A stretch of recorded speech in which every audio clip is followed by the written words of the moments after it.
Estamos en comunicación con Daniel Filmus, que entre otros cargos que tuvo también se desempeñó como secretario de Malvinas, Antártida y Atlántico Sur, a quien tenemos en línea. ¿Qué tal, Daniel? ¿Cómo te va? Pablo Yumato te habla.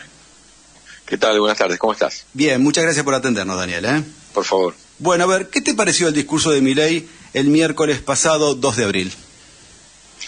Bueno, en realidad es de una gravedad inusitada, porque como vos señalabas recién, Milei dio lugar al discurso británico respecto del proceso que tienen que vivir las islas.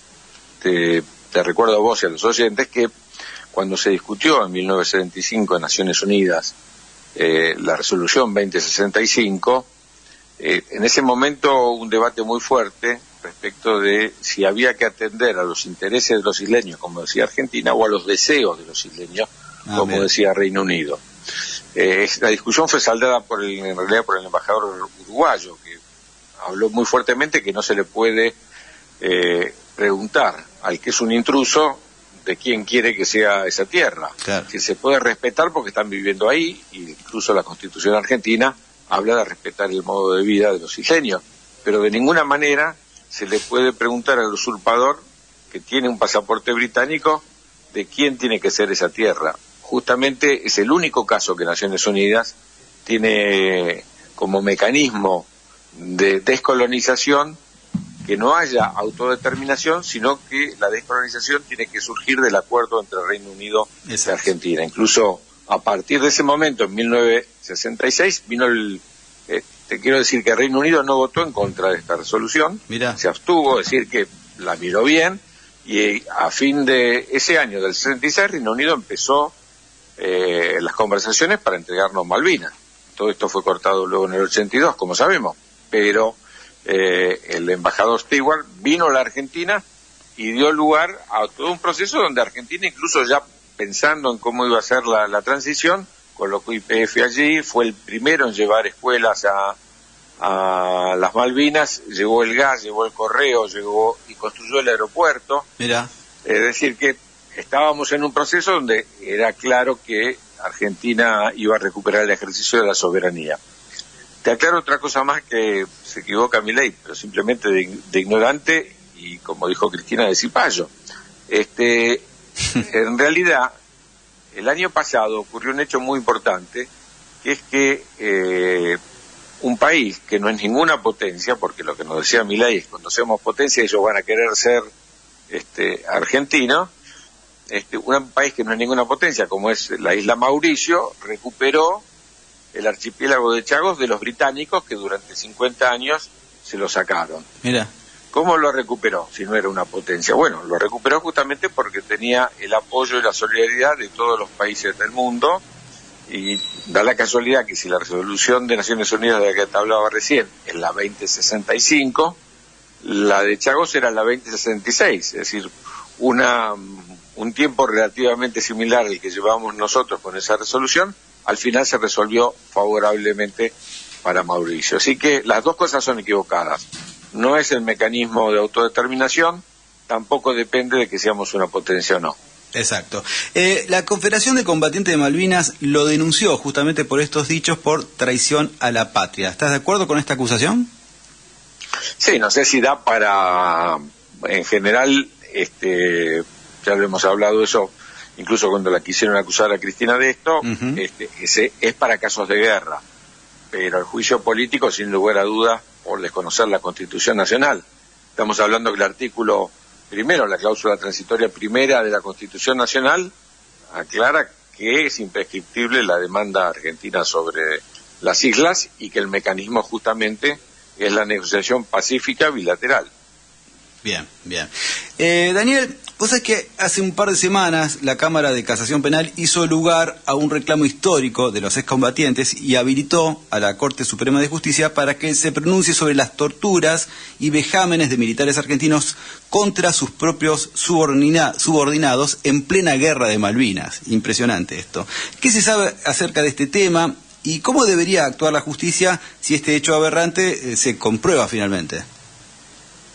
Bueno, no cabe duda que si son hechos de esa naturaleza, son crímenes de lesa humanidad y que tienen que ser juzgados, son imprescriptibles. Bien. Hace muy pocos días tuve una entrevista larga con el general Balsa, que justamente planteó estas cuestiones, no solo la improvisación y la falta de estrategia respecto a la recuperación de Malvinas. Él estuvo en Malvinas, él es héroe de Malvinas, sí. Sino también planteó cuáles fueron, digamos, las actitudes de muchos de los que estuvieron allí en Malvinas. Así que sean juzgados me parece que es de toda justicia. Bien. A ver, vos obviamente recién te mencionaba como que desempeñaste cargo de Malvinas, Antártida y Atlántico Sur. A ver, ¿cómo podría aprovechar, si ponele que en algún momento, y espero que sea pronto, vuelve un espacio nacional y popular a dirigir los destinos de los argentinos y las argentinas, ¿cómo podría aprovechar mejor este país los recursos naturales y energéticos del Atlántico Sur y de la Antártida, que creo que no se están aprovechando y de hace muchos años esto? ¿Pudiste visualizar qué se podría hacer con todo lo que hay ahí y que la Argentina no sé por qué no lo está utilizando? Bueno, ahí tenés dos cuestiones.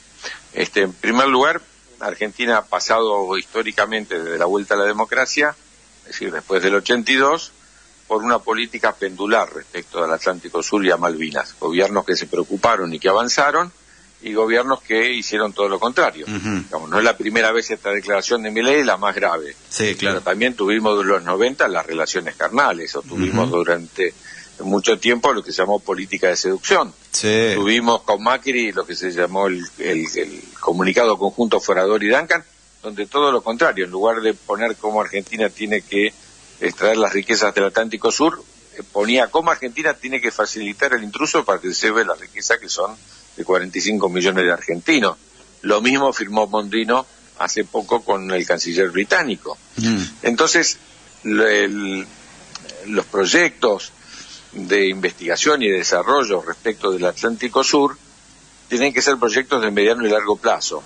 Entre el 2003 y el 2015 Argentina tuvo una política que se llamó, en un proyecto de investigación conjunto, justamente para poder profundizar respecto de las riquezas, se llamó Pampa Azul, no sé si te acordás, y una ley para financiarlo que es una ley que determina, se llama Prosur, para tener recursos específicos para investigar y extraer las riquezas del Atlántico Sur. En el último gobierno, en el gobierno de Alberto Fernández, hubo un hecho extraordinario, que fue que Naciones Unidas reconoció la plataforma continental argentina, con lo cual Argentina es 2 veces más grande su plataforma continental que la Argentina continental. Mirá. Paso a explicarte. La plataforma continental, Argentina tiene las 200 millas de la columna de agua y del fondo del mar. Pero de acuerdo a las Naciones Unidas, un país tiene derecho, en caso de plataformas continentales, que son la continuidad del continente bajo el agua, tiene derecho sobre los recursos que hay más allá de las 200 millas. Bueno, lo que aprobó el Congreso Nacional a través de una ley, por supuesto, incluyendo Malvinas, Georgias y Sandwich del Sur, es una plataforma extraordinariamente grande con riquezas minerales, riquezas hidrocarburíferas, riquezas de biodiversidad y de pesca. Te lo digo como una curiosidad. Sí. Si vos sos dueño de la plataforma, sos dueño de las especies marinas que están pegadas a la tierra. Es decir, hay ciertas especies marinas que, como sabemos, están en la columna de agua. A partir de las 200 millas no somos dueños de eso, pero sí somos dueños de lo que hay pegado, todo lo que haya minerales, hidrocarburos o especies marinas pegadas al fondo del mar.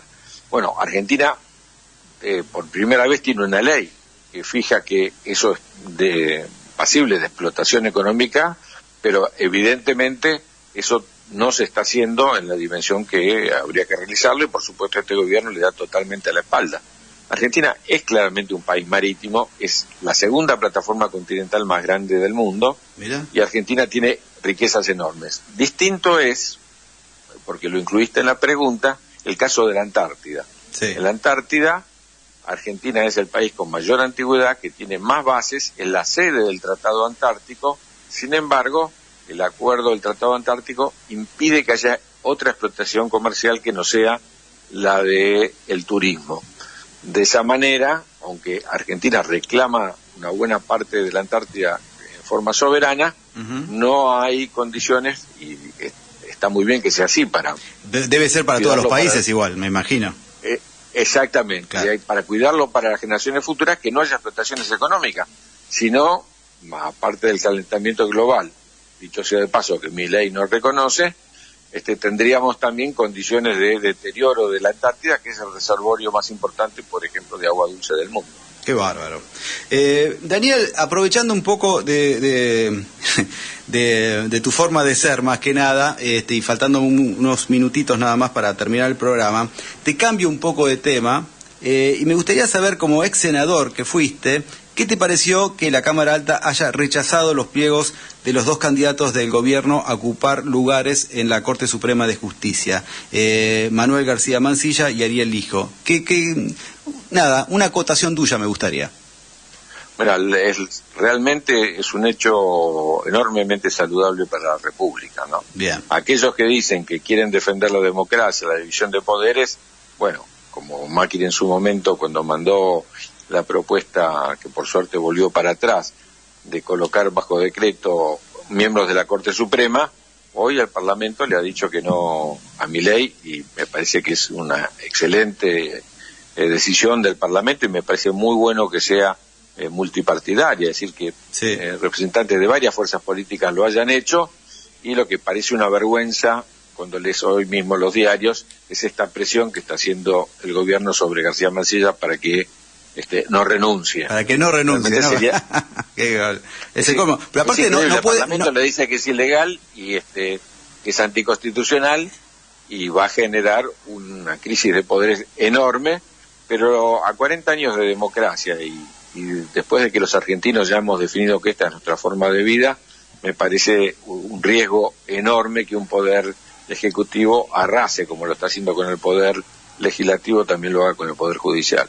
Sí, pero aparte es increíble porque ya tiene de alguna manera acotada la posibilidad de fallar, o sea, no puede hacer nada como juez de la Corte, por lo menos por 3 meses, los próximos 3 meses, sería casi un usurpador de un cargo que no va a poder ejercer.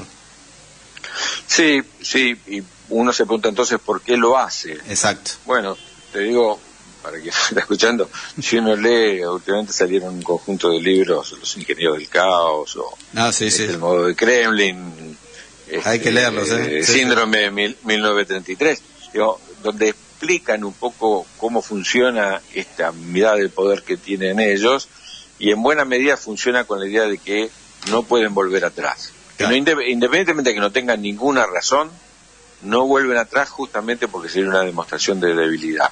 Y lo que ellos quieren hacer es ejercer, algo que en la democracia no se puede, un poder ilimitado, incluso mostrando que pueden pasar por encima de los otros poderes. También, por supuesto, con la represión, como lo hemos visto en las calles. Pero esta mirada que tienen es una mirada de que si en algún momento muestran algún punto de debilidad, no pueden seguir avanzando. Entonces, me parece que tiene más ese sentido simbólico que la posibilidad concreta de que Mansilla pueda hacer algo en la Corte, ¿no?